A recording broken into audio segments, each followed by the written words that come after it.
Hi there and welcome to the channel of A Disappointed Man with me, Jason Kennedy, the Disappointed Man. Now, I was taken aback by the response to my previous video, which was part one of my grand bookshelf tour, so I'm delighted today to bring you part two.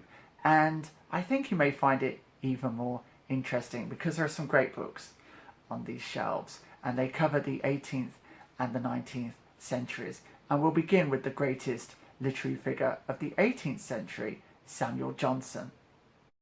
So this is the Oxford Authors edition of Samuel Johnson, 1,000 pages, and every one of them breathes good sense. And my earliest encounter with literature centred on Samuel Johnson because I was born not far from Johnson's birthplace, the city of Lichfield. And when I was around 5 or 6 years old, my father took the family to witness a torchlight procession in costume through the streets of Lichfield, staged by the Johnson Society. It was a magnificent occasion, so he's always been there in the background of my life. But in recent years, he's come more and more to the fore as I've delved deeper and deeper into his writings, and I find something stimulating in almost every word he wrote, and this is an excellent introduction to Johnson's writings. But of course with Johnson, his writings are only half of the story, the other half being his life, and for that you're going to need this, Boswells Life of Johnson. And as a devotee of life writing, I found this an absolute treat. I tried bookmarking all the interesting passages, but I soon found myself marking up the entire text, and some of the observations Johnson makes really speak to me across the centuries, and I found this one on the reserve of Englishmen particularly amusing. It goes like this: though a stern, true-born Englishman and fully prejudiced against all other nations, he had discernment enough to see, and candour enough to censure, the cold reserve too common among Englishmen towards strangers. Sir, said he, two men of any other nation who are shown into a room together, at a house where they are both visitors, will immediately find some conversation, but two Englishmen will probably go each to a different window, and remain in obstinate silence. Sir, we as yet do not enough understand the common rights of humanity. How true that is. I'm still struggling to understand those common rights. Out here in Taiwan, I studiously avoid encountering anyone from England, and I find myself much more comfortable in the company of Americans. Now, the next author had much to say about true-born Englishmen too, and that's Daniel Defoe, and this is his tour, not a bookshelf tour, but his tour of the whole island of Great Britain. And what this book does is connect me with the vast rural interior of the British Isles. Now, that may sound a strange formulation, but let me explain. Before the coming of the railways, it was not easy to move around Britain, and you only had to travel a relatively short distance to encounter very different dialects and accents. And even when I was growing up in the 70s in the Midlands, one of the charms of travelling more than 10 miles from our home was to hear some of this dialect, to encounter an accent you'd never heard before. It was very charming, and of course modernity erases in time all of these local differences, and what Defoe's book offers me is the chance to pretend that modernity doesn't exist, and so I value it for that. And Defoe acts as our bridge to the fiction of the 18th century, and so I have Robinson Crusoe and Moll Flanders. I'm not going to speak about those, but I will mention Tobias Smollett.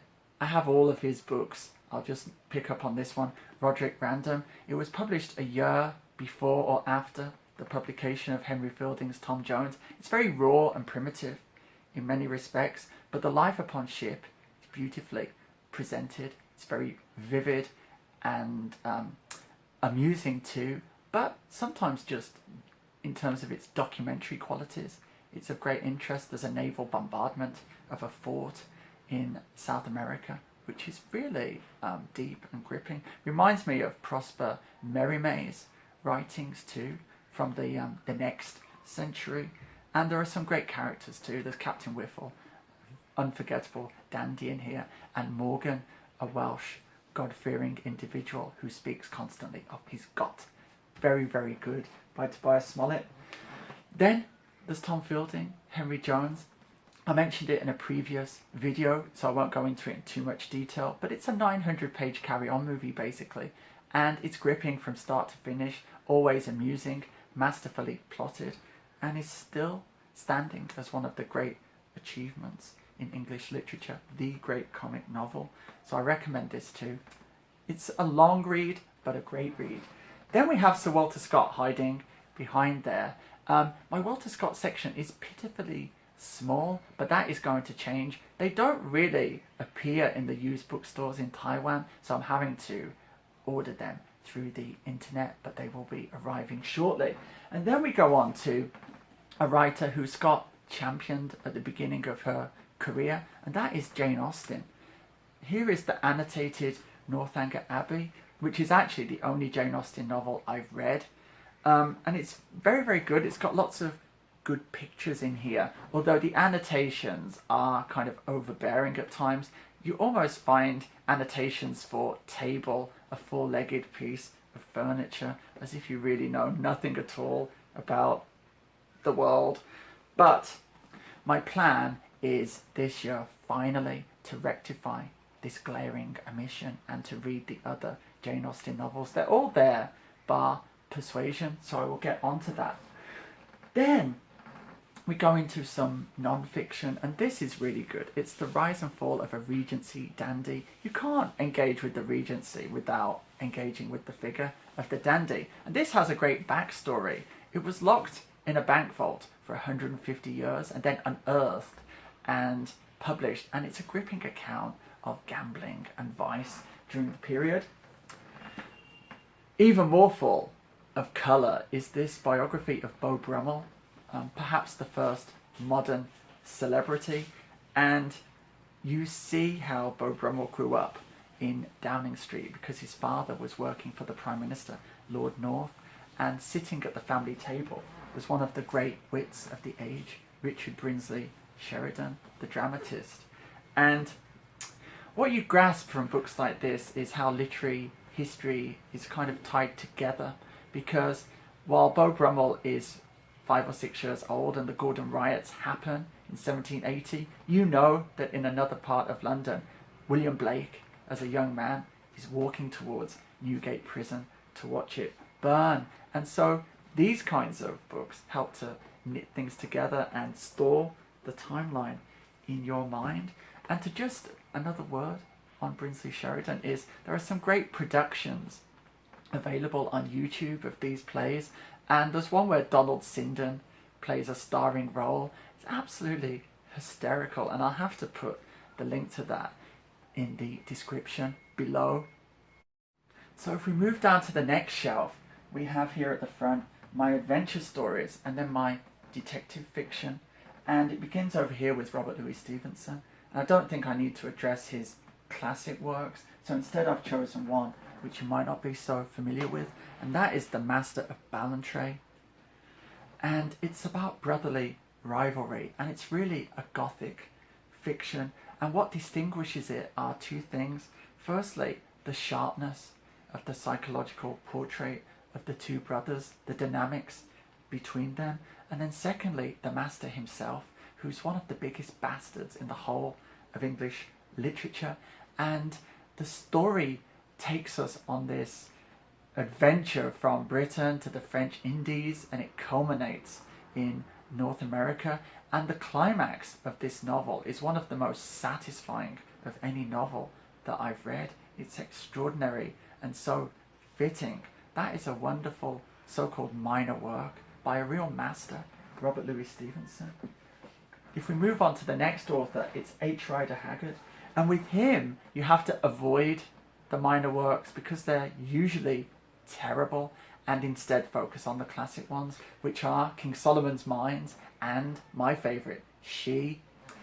And the texture of the narration owes an awful lot to Sir Walter Scott. So if you enjoy Sir Walter Scott, you'll enjoy these, and if you enjoy these, you'll appreciate Sir Walter Scott. And it uses the technique, especially in King Solomon's Mines, of a narrator who's not the central figure, but instead is part of a group, and he doesn't possess the virtues of the others, and in fact is somewhat cowardly, and that works really, really well and adds a layer of amusing incident to what takes place. That's missing in some of the minor ones. And then she, unsurprisingly, has been made into many movie adaptations because it's just a kind of eternal tale.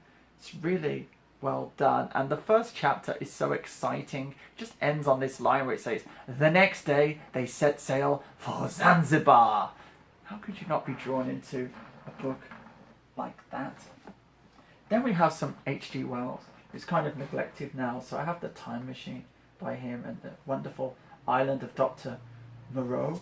Then, something of a curiosity, it's Moonfleet by J. Mead Faulkner, sometimes bracketed as a children's novel now perhaps, and also subject to many TV adaptations. This is one of the best adventure stories. There's lots of subterranean stuff in here.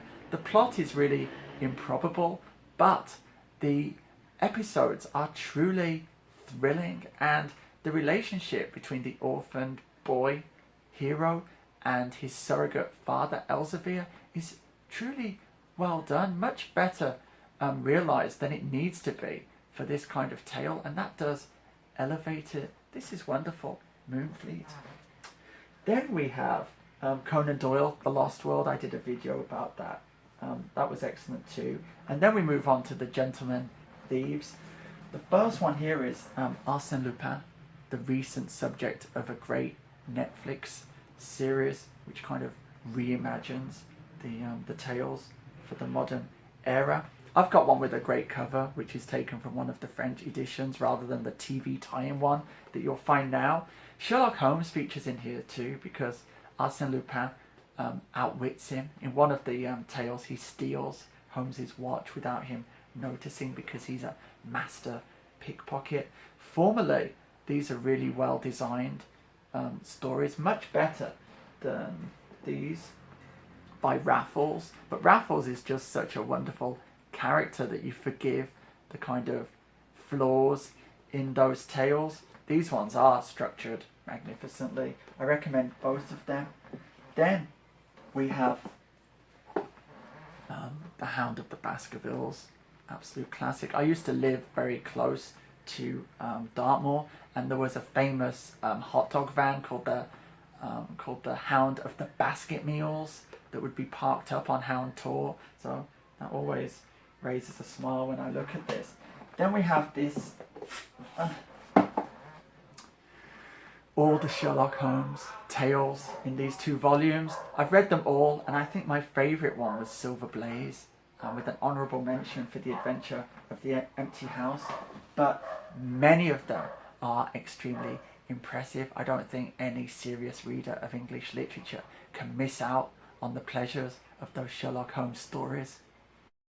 Okay, so I've cleared away the adventure stories and detective fiction to reveal my Gothic novels, and they're not arranged chronologically, but rather by publisher for aesthetic reasons. It would be a real mess if I did that. So we start over here with Bram Stoker's Dracula, and I think the first mention in Western literature of the vampire figure is a brief one. It's contained in The Giaour by Byron, which is actually a very good read. Here we have the fullest expression, and while it's a great novel, what I like the most about it, its narrative structure, is borrowed from Wilkie Collins' The Moonstone, and I find this the superior work of art. So if you've enjoyed Dracula without reading The Moonstone, I highly recommend you check that out. The next one is possibly my favourite Gothic novel. It's Frankenstein by Mary Shelley, and it contains a great scene where the monster confronts Victor in the mountains above the village of Chamonix, and there is this audience, and the monster recounts his personal narrative, which contains all of the crimes he's committed against Clan Frankenstein, and the horrified Victor, listening in silence, has to realize his complicity in these terrible deeds, and that basic antagonistic relationship between the speaker and the person listening is what we find here in Jenny, Our Lady of the Flowers, where the typical reader who is a member of polite society is confronted with the criminals that society creates, and it demands that you become complicit in those crimes. I will be doing a video in time about Jenny, who is one of my absolute favourite authors. Brief mention must be made of the Brontes, Jane Eyre.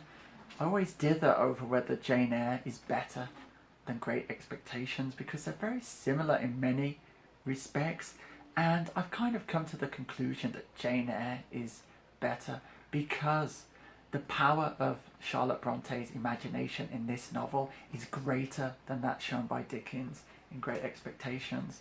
That is an amazing read. Then I have some that I haven't got around to yet. With the Gothic, they always tend to be classics. There's not really any minor works available. The only thing I'd note is that there are multiple editions of Wuthering Heights, which is basically a testament to how I've not managed to read it yet. So I keep purchasing them to try and push myself to open it up and finally absorb this wonderful masterpiece. It's not happened yet, but it may happen soon.